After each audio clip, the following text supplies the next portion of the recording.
there. Okay, so I'm going to be explaining the math behind this, or at least trying to.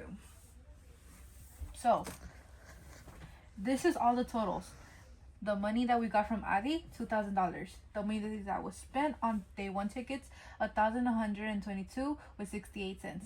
Money for day 2, $388 even. The money for the Airbnb, $336.33, and then the money for the parking, $110.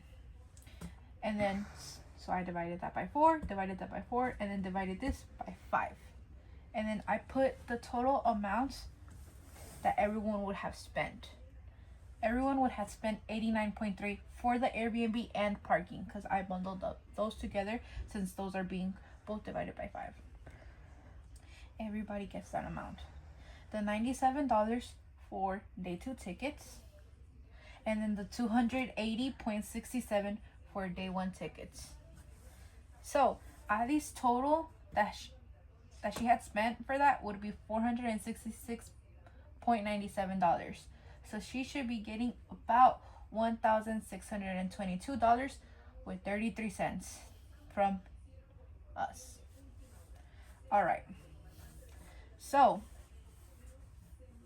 I would owe Adi $903 because she sent me $1,000, and I would subtract the 97 since I bought the day 1 tickets.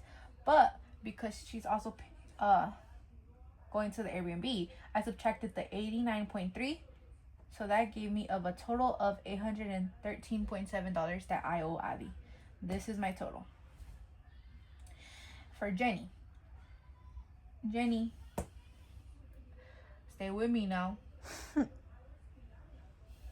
Adi, you would have owed Adi $719.33 because she would have given you $1,000, and she would have paid for the $280.67 for her ticket. And then we subtracted $150 because you already gave her that. And it would be $569.33. But to lessen that burden, that would mean that I would have to send you the money for my ticket, and Nyla would have to send you the money for her ticket. But instead of having Nyla send you the money for the ticket, we're going to have her send it to Adi directly, and that would lessen the amount that you owe Adi, which would be $280.66.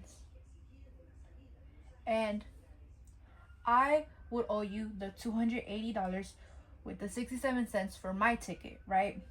But I subtracted the Airbnb since you're going to be staying at the Airbnb, which is how I got the $191 with the 37 cents.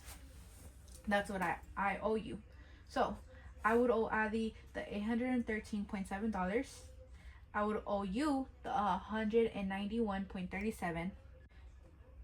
You would owe Adi $288.66, right? Yeah. Yeah, because that would be the money left over. Then the $280 with the 67 cents, instead of going to you directly, it's gonna go to Adi, because again, that was used to lessen the amount that you have to owe Adi. And then Nyla would owe me $275.60 for day 1 tickets, the Airbnb, and her friend's Airbnb. And then now Adi would get the total of $1,533.03. And that is the math behind all of this. We did the calculation, the math all checks out, the money is all accounted for. And this was the most simplest way, even though it's a little complicated, it was the most simplest way that we could come up with to account all of the money.